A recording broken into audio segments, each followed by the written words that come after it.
week ago. Oh, there you go. And I'm looking forward to my next new adventure. But neurodiversity is something which I'm very, very, very close to. I feel there is a lot of opportunity that we are not necessarily looking into, and this topic is really going to dive in deep and try and understand things that we can do. What are the things that we're currently doing? A few principles, and then I'll leave it up to you guys to kind of take it from there and see how you can implement those things into your own teams, workspaces, and if you are an entrepreneur, maybe in your own tools as well. All right. Um, I need to request. You should have access now. Ah, perfect. There you go. All right. So again, just to quickly talk about neurodiversity and what the product is all about, or how the experiences needs to be, is before diving into how we can make our experiences better, maybe it's important that we know what neurodiversity is. So the experience or the way we interact with the world is unique to every individual. So if someone does not fit within the idea of what a socially accepted way of thinking or learning or behaving is, that shouldn't necessarily be their shortcoming, or it shouldn't be considered as one of their shortcomings. Judy Singer was one the person who actually coined neurodiversity, and her daughter and her mother both were on the autism spectrum, and she felt that there needs to be some change in the world's outlook when we talk about neurodiversity.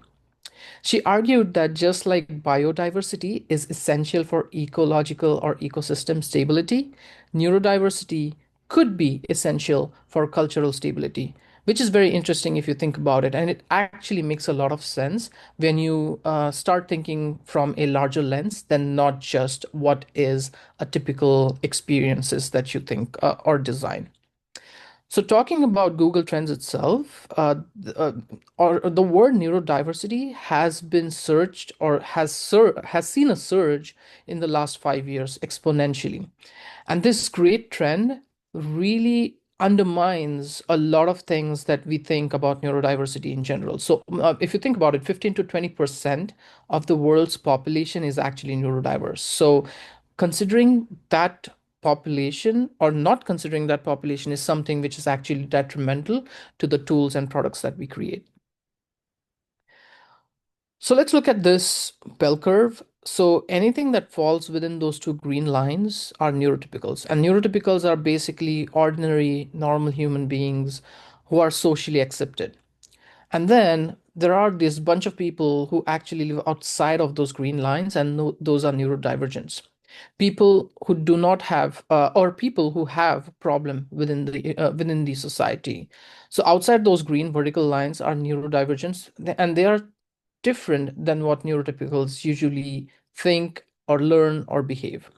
So neurodiversity really means that both neurodivergent and neurotypicals combined. And that's what we need to try and focus on. But what happens is whenever we build tools, we mostly focus on neurotypicals, which is in the middle.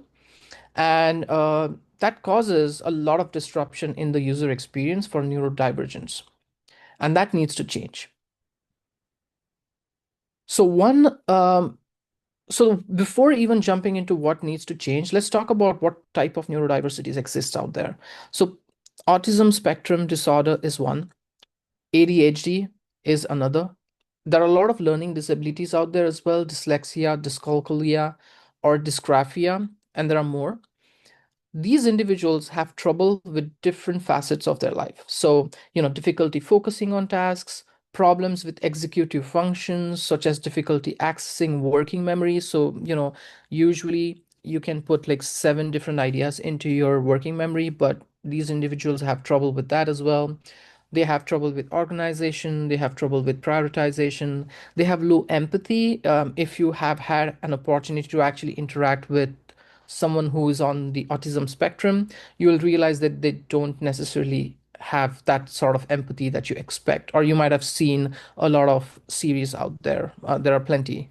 So take a look. You'll know what I'm talking about. And then they also have difficulty reading, writing, or with maths. So if you think about it, all of this also exists in neurotypical. So it's not exclusive to just neurodivergence, but it is at an acceptable level when we talk about neurotypicals. And for neurodivergent, it is very much inflated. So the cultural stability that Judy was really talking about was that was exactly about this, that we miss the mark over here. Since it is difficult for neurotypicals to accept that inflated behavior, it becomes difficult for them to build products which consider neurodivergent individuals. So, neuro-inclusivity is basically normalizing what human potential and uniqueness means. We eventually want to move away from the words or using languages that denote something like this, such as diversity, inclusivity. It should be so natural that it should be accepted that everyone is neurodivergent. So many companies such as Microsoft, Apple, Airbnb have already taken steps to be more inclusive. And you can just do a quick Google search to see that there are guidelines that Microsoft has actually created when it comes to neurodiversity as well. And being inclusive is more of an outlook, is what I have started to feel when I started diving in deeper about what neurodiversity and how neuro-inclusivity products can be made. So societal norms makes neurotypicals feel accepted. So most of the time they do not try to break through. However, a change is inevitable. We need to do that. And what society believes today might change in the future, right? So let me give you an example. So in interracial marriages was actually not accepted according to British societal attitudes, and they did a survey back in the time up until now. So they saw that 50% of the population actually were against interracial marriages in 90s or even before that. And now it stands at 15%, which is a huge change. Similarly, if you think about it, the idea about neurodivergent users and their differences should also change or will change over time. But we need to be a little bit more accepting towards what we need to do when it comes to building products and tools which are much more neuro inclusive. So we should stop looking at them as someone who just have some form of deficit. They actually have superpowers if you think about it. Like, for example, individuals with dyslexia are really, really, really good with spatial awareness. They can see the big pictures. Individuals with ADHD, for example, are really good multitaskers because they get distracted, but they can actually use to their advantage to do multiple things at a time. Autistic individuals are really great at attention to details. There's another example or rather person called Stephen Wiltshire, who is a British national artist who is autistic, and you might have seen some of his videos, or if you haven't, maybe check it out. But he can actually draw entire cities just by looking at them from a bird's eye view. So he sits in a helicopter, he goes, takes a look at the city, comes down, and draws the entire city, which is amazing if you think about it. So we need to expand those green lines and make everyone feel much more inclusive. And neuro inclusivity is often and that's where we fall short because neuro-inclusivity is often an afterthought, if not completely absent. That is something which we need to change. So inclusive design will bring in the change since it considers human diversity by creating experiences that are much more equitable.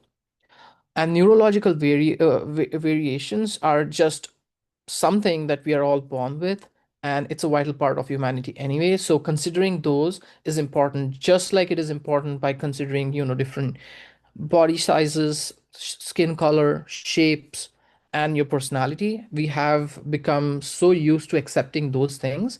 I think it is time that we start accepting those neurological variations as well.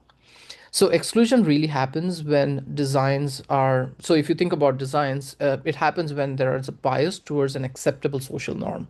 And it'll continue to happen unless we understand what neurodivergent users and how to apply insights of inclusive design to make our products great. So I just want to talk a little bit more about what is a good product experience. So a good product experience. Actually, let me take a step back. Bruce Burke, was a doctor who actually was involved in building a tool that enabled people with unintelligible speech to communicate with each other. And he created a functionality that would actually allow them to do so. He invented a way to combine pictures to create sentences. And he mentioned his work that is for the good of people who can then start experiencing or getting those great product experiences by using this tool. So here's where we fall short. For neurodivergent users, the cognitive load is on the higher side because they might have trouble understanding the tool, the complexity, the documentation could be very dense, or there might be too many clicks that they have to complete a specific action for. So if you look at it, cognitive load is really the difference of how much neuro-inclusive the experience is going to be. So if we reduce the cognitive load for these individuals who already are highly motivated, we're actually going to build really great experiences. But that is where I feel that we fall short, and that is where we need to put all our attention and focus on. Now, shifting gears a little bit, let's talk about what the traditional UX experience really does. So, when I say traditional UX, I mean what we are currently doing, where we are not necessarily thinking about neurodiversity or neuro inclusive designs. So, considering that, let's talk about, or rather, create a baseline.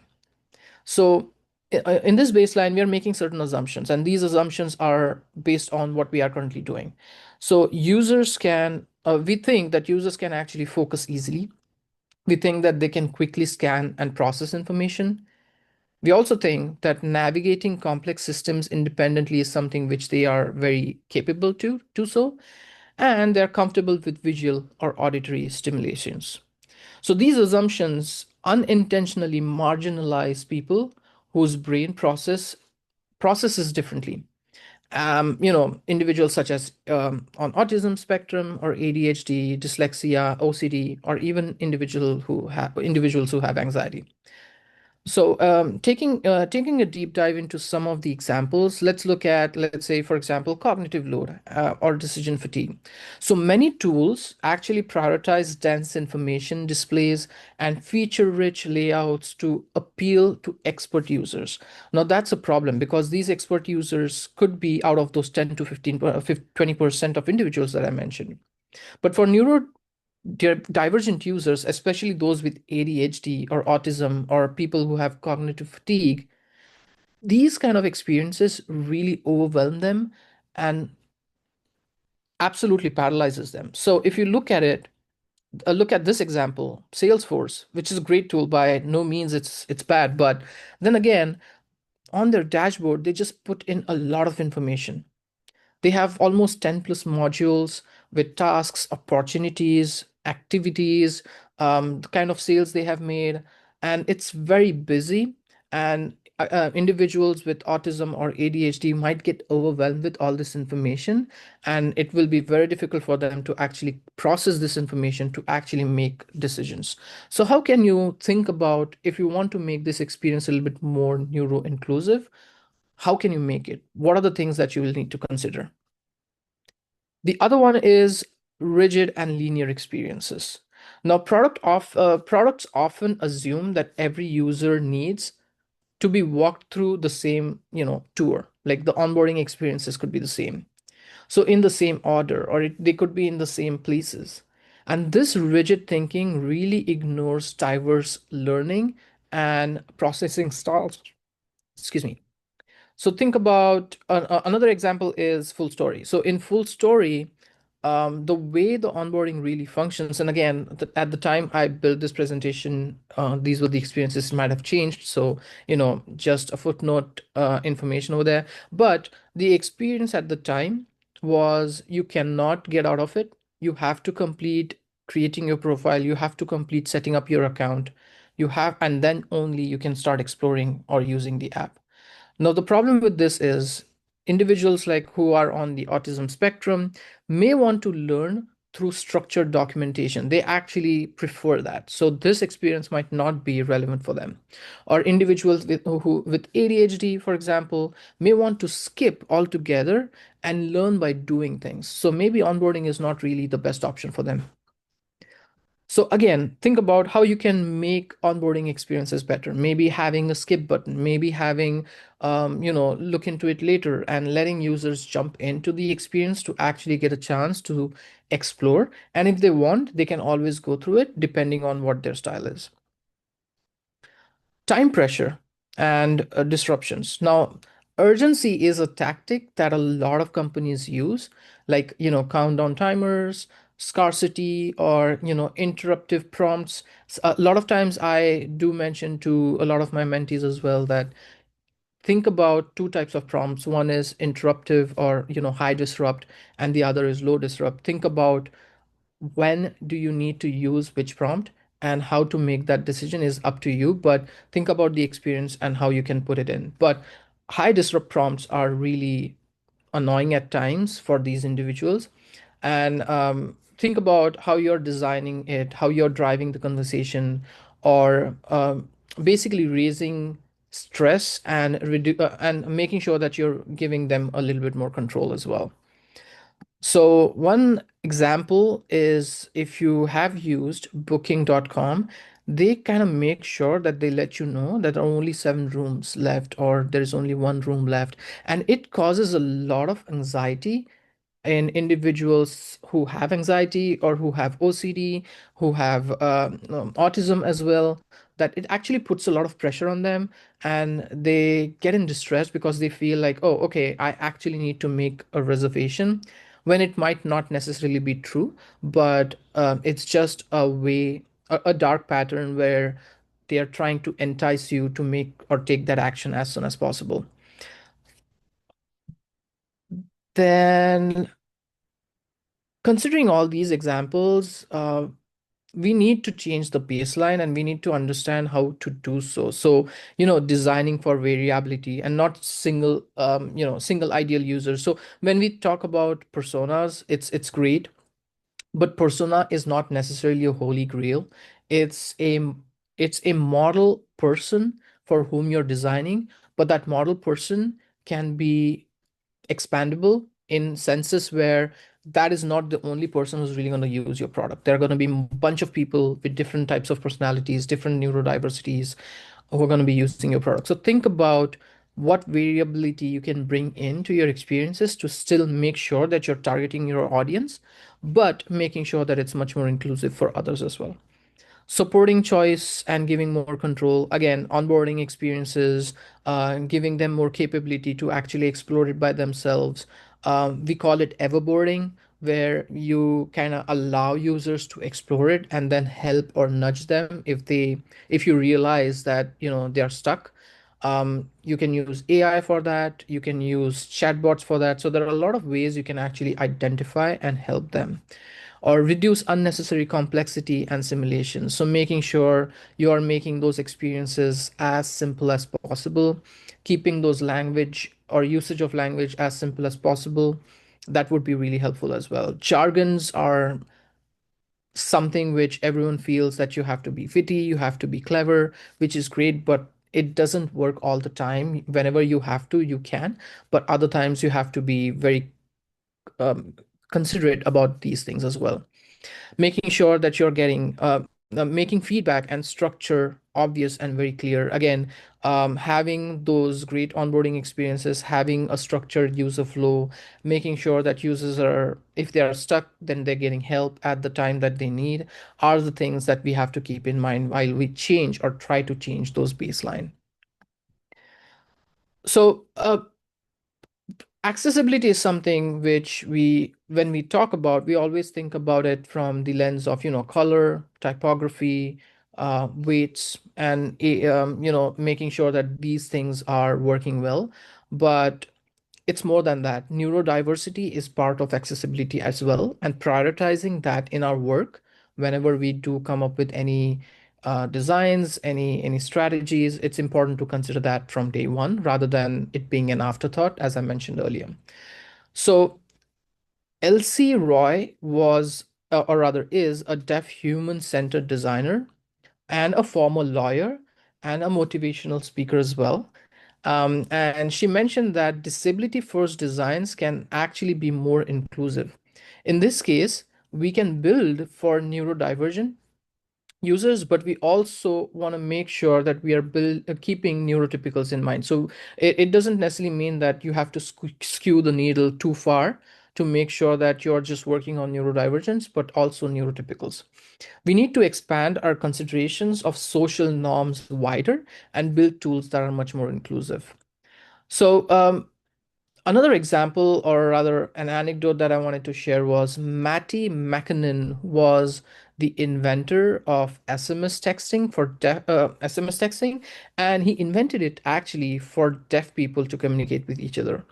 But when SMS was offered at an incredible, it became an incredible new method, which actually was saving a lot of telecom bandwidth. It became a worldwide phenomenon, and pretty much everyone started using it. So we as designers should start thinking mindfully and start creating tools and features by asking ourselves questions every time that how can this experience be made a little bit more neuro inclusive. So accessibility has to be a widely discussed topic, and unfortunately, currently it's not. And even if it is, it's not widely implemented. So that needs to change. So let's talk a few, I'm sure there are more principles out there, but I just thought maybe these are a few that I wanted to highlight. So the first one is clarity and simplicity.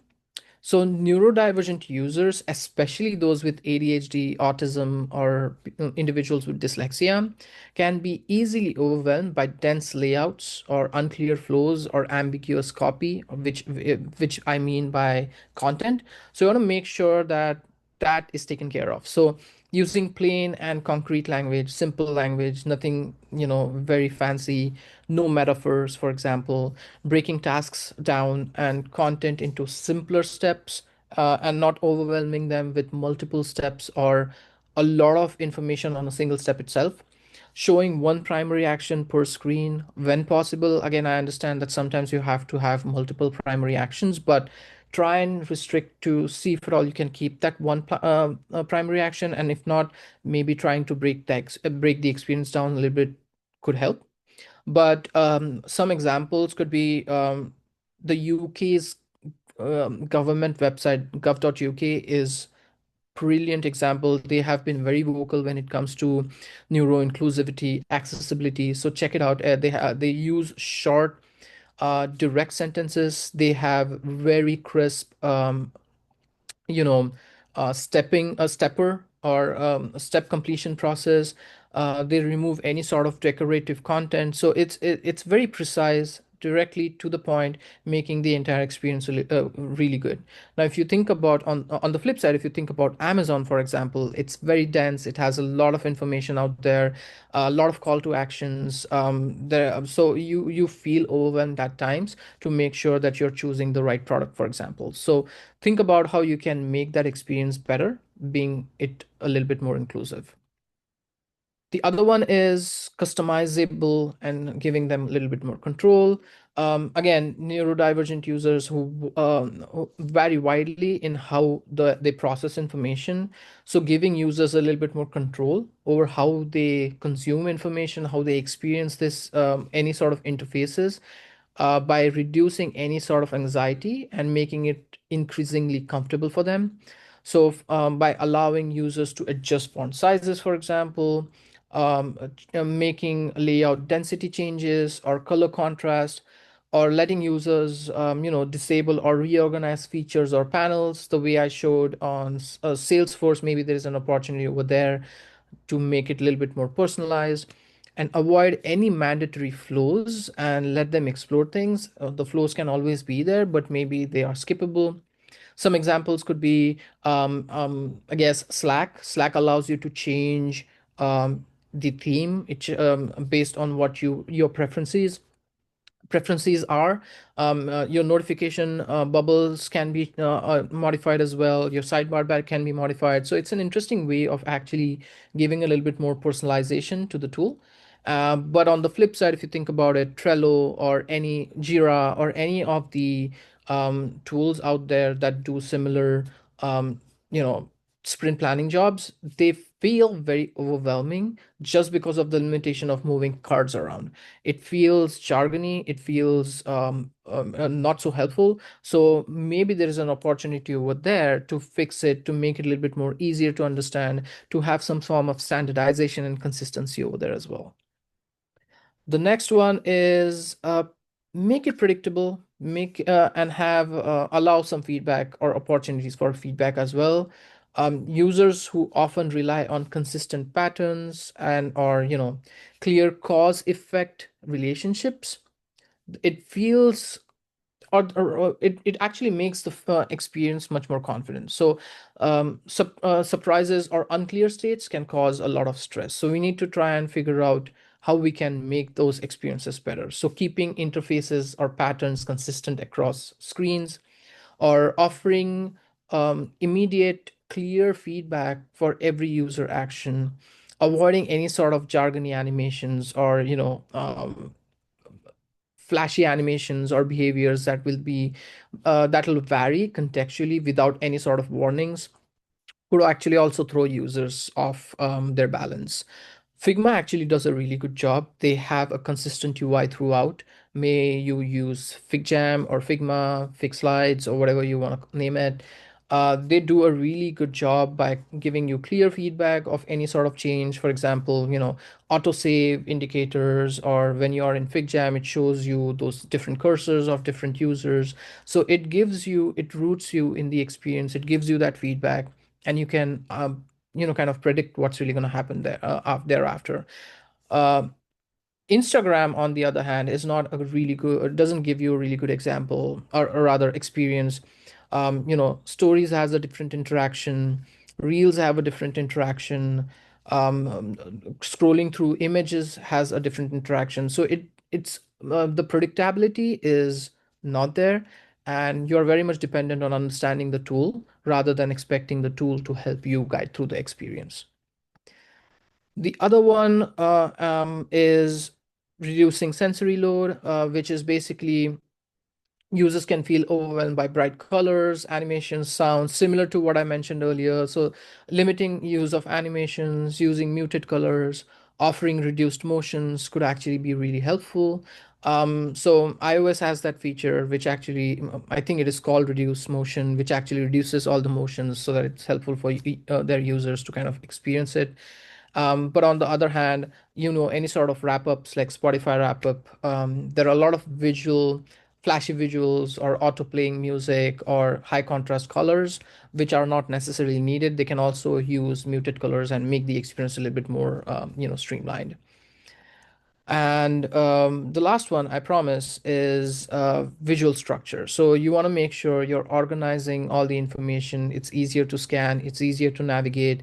There is a clear written to this specific action later experiences. So making sure that you're using headings, white spaces, icons to break down the content a little bit, or providing progressive disclosures, or giving the progress indicators.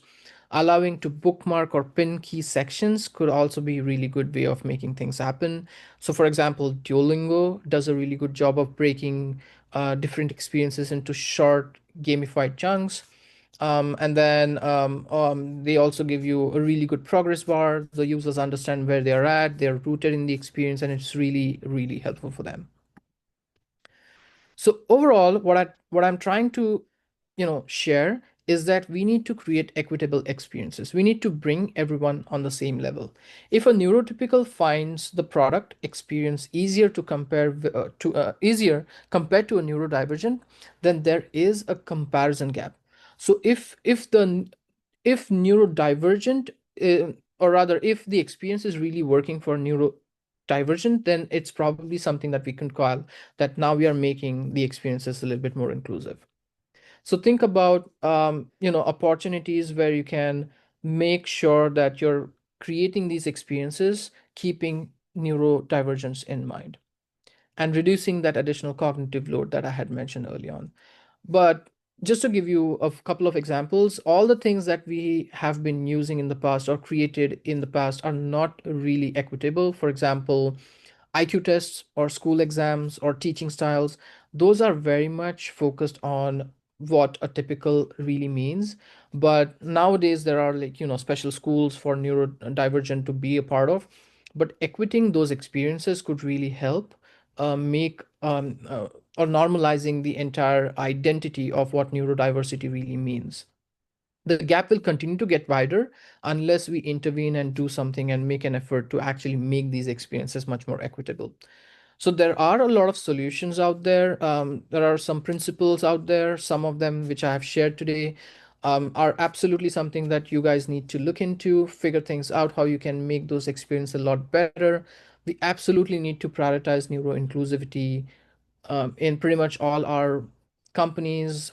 Even as I said, like entrepreneurs who are actually working on their own products, think about how you can make them neuro inclusive, and that will be really helpful as we scale products, as we start thinking about more tools that can be helpful for these individuals as well.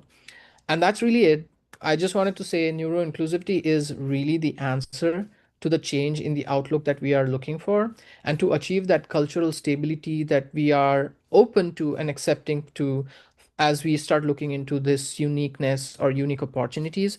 So I really really urge you all to sit here to know who joined and participated in this conversation, to rally the thought of neuro inclusivity within your organizations, within your teams. A small change is enough for us to form that big ripple. Even Vincent van Gogh once said that great things are done by a series of small things brought together. So that's my humble request, and let's make a collective effort to be a little bit more considerate towards neurodivergent users. And again, connect with me on LinkedIn if you want to continue having this conversation. I would be more than happy to do so. And if you have any thoughts, please, again, you can share it with me today, or you can also leave your thoughts on my LinkedIn handle. But thank you so much, guys.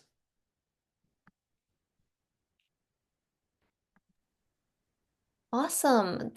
As someone who's personally pursuing UX design, I think a lot of those tips and everything that you shared was very insightful, and something that we as designers really need to consider. A question that someone has asked is, uh, do you have any tips on how to advocate for accessibility, where the focus is getting products shipped out fast?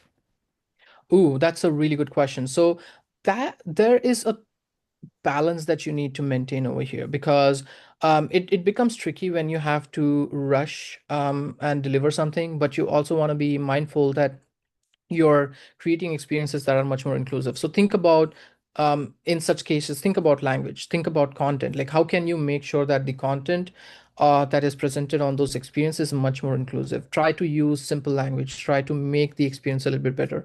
Even in that experience, if you have, as I mentioned earlier, like multiple actions, if you can break that down into a single action at a single screen with primary objective, it'll be really helpful, because all we are trying to do is build experiences great. So making it neurodivergent friendly, you're actually also going to make it neurotypical friendly, because they can anyway use it. So it's not like you're breaking the experience, but you're trying to make the experience even more simpler and being more inclusive. So that's my 2 cents. Again, I understand that sometimes things don't work, but all we need to do and think about is what can work, and what are the minor or small changes that you can bring in now that can actually make those changes as you start scaling things together.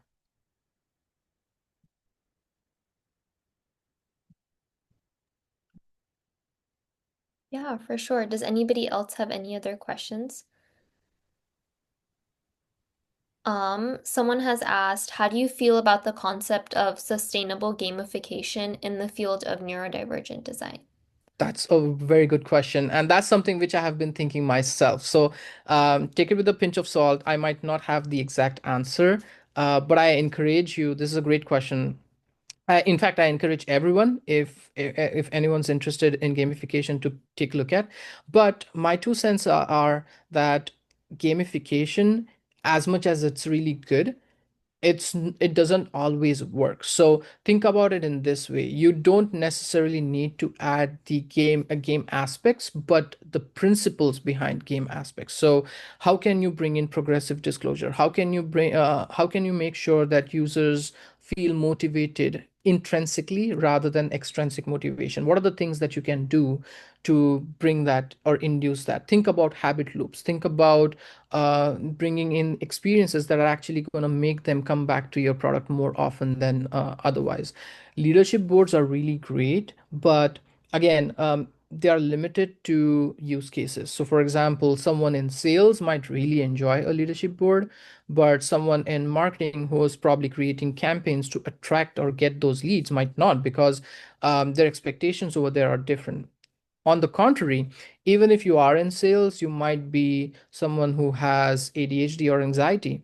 You might not enjoy those leadership boards. So think about what sort of elements or gamification aspects or principles that you can actually use in your product experience, which are not necessarily going to hamper the experience, but rather enhance them by using those gamification principles. Okay, Fiona, what career advice for someone with ADHD dyslexia? So I also have dyslexia. So it is a tricky ship that you have to navigate through.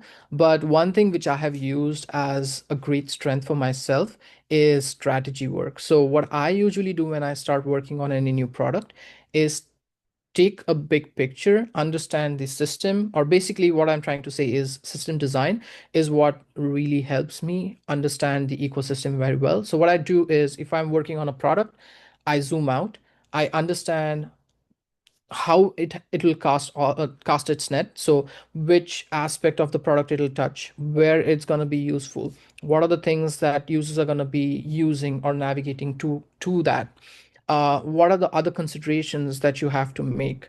While you do that, you create a mind map of what really entails within that entire experience. Use that mind map to create an end-to-end user flow with all the edge cases, because a lot of times what we do is we always consider, the happy path. Okay, now I have that, I'm good, I don't necessarily need to think about it, unless we end up in a situation where users stuck. So think about those edge cases, those nuances. Think about how you can take those into account and actually build an experience which has the end-to-end aspects considered. Because at the end of the day, all the experiences are not necessarily going to be as smoothly as you think. So having those into considerations, having those error states into considerations would really help. So yeah, my advice would be start thinking from a system standpoint and then dive in deeper to create those experiences as you do so. All right. What else?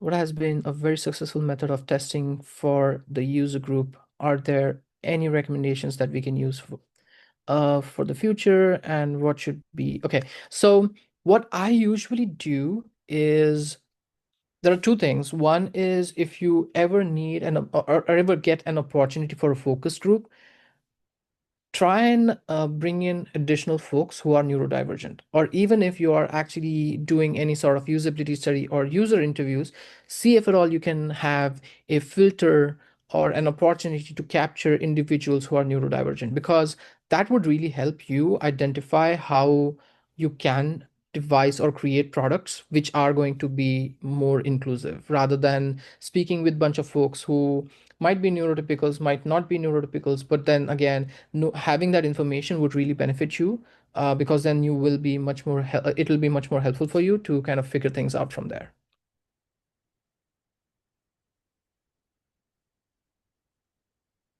um I have another question from Courtney. Doom scrolling, leadership might love it, but can be very bad for neurodivergence. How do you navigate that talk with stakeholders? So a very, very cool question. So there is a way you can have this conversation where you're actually showcasing them or giving them examples. Because un, so the thing with stakeholders is, unless you can convince them that things might not necessarily work, they wouldn't understand it. So maybe bringing in participants who are neurodivergent to actually experience the tool and get some feedback from them that, oh, this is probably jarring, could be a really good quote that you can use and share with the stakeholders. Now, again, I'm not saying that, all the you probably will get someone all the time, but you might also be able to search for research papers. You might be able to find anecdotal information online, which can be helpful. But scroll is an aspect which is here to stay, unfortunately. So, what are the things that you can do in the experience in itself could be helpful. So, for example, giving them breaks. If you are scrolling for a long time, I think TikTok at some point did that. I don't think they do it anymore, or maybe they are, is they put in their own video that maybe you would want to take a break. So, something on those lines could actually also be helpful for um, diverting the attention and bringing in information which is much more relevant to them. I just want to be cognizant of time. Do we have time? I do see a few more questions. Yeah, we do. Okay, perfect. Um, Mm, oh, um, yeah, go ahead. me?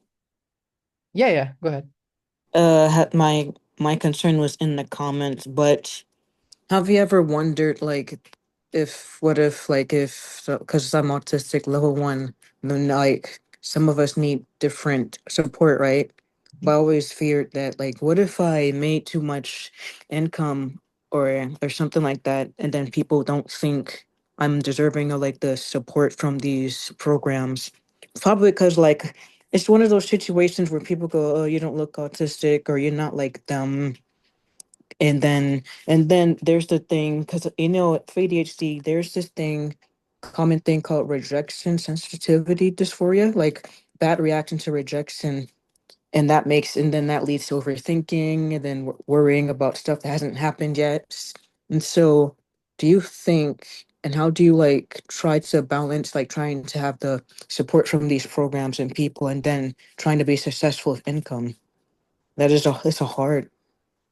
Yeah, it's a tough one. Now I'm no therapist, so I might not be the right person to ask that question. But based on the studies that I have done, one thing which I have realized, especially in this context, is having imposter syndrome, which pretty much everyone has. I feel like there is an opportunity to introspect and understand that you as a person, eh, there's nothing wrong. You deserve to be there. You deserve to have that hike. You deserve to have that salary. You deserve to have whatever you are out there for. One of the reasons why they have chosen you is because they have seen that fit. So you don't necessarily need to worry too much about what others think. You need to show them through your actions that um, you know, you are there to do your job and you are going to do it the way it needs to be done. So that's again, that's my 2 cents. I'm sorry if I have said something which might not, struck a chord or something like that, but I just want to be cognizant that I if I were you, I would do that. Oh, and one more thing. What is the recommendation for like neurodivergent or like autism people who kind of need have like better talking skills as a on the user research part? Because I have a hard time with the interviews, which is usually required. That's a good question. So what I would do is I would definitely rely on a note taker. The idea over here is they are not necessarily going to interrupt, but they're going to assist you. So if you feel that uh, the opportunity in an interview might foresee you or your note taker to jump in and give more clarification, for example, follow-up questions or any thoughts where they would feel that they got the answer, would be really beneficial, because then you can also put yourself under the microscope by saying, oh, okay, if my note taker feels confident, then maybe I can move on to the next question. So it'll also help you in a way where you know where you got the answer, but you feel that itch that no, I didn't, but your partner feels that you do, so you can move on. Because again, think about it, you have limited time, you have limited resources, you have to go back and do all the affinity mapping, and you will probably need help from your team. So rely on them as much as you can, but whenever you feel like you need that answer, definitely by all means jump in and try and get that answer. Thank you. For sure.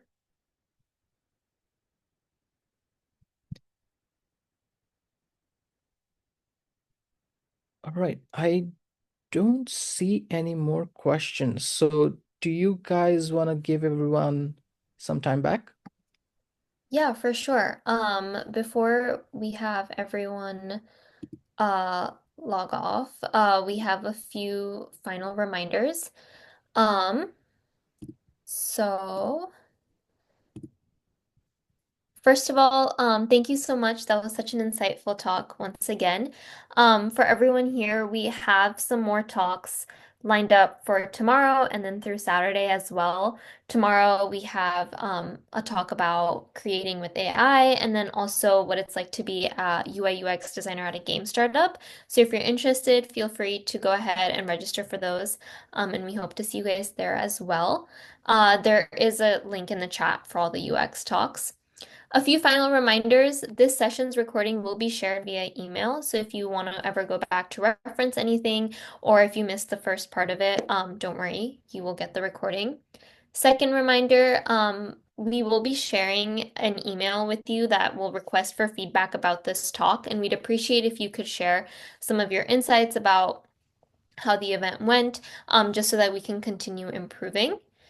And the last reminder is that if you really enjoyed this talk, share your experience on LinkedIn or on Instagram, and please make sure to tag Pratik and Dubstech and Design Buddies if that's possible. And we'd love for you to share and spread the word amongst your community about how you enjoyed today's talk. That is it. If there are no other questions, thank you so much for joining. And if you haven't already, please sign up for the Protothon. And we hope to see.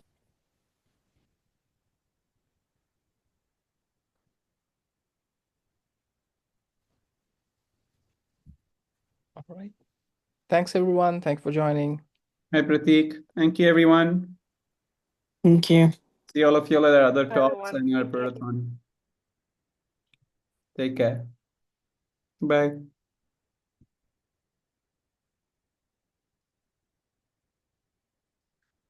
Tiff, oh, I'm gone. Tiff made me learn something new about myself. Hi, Pema.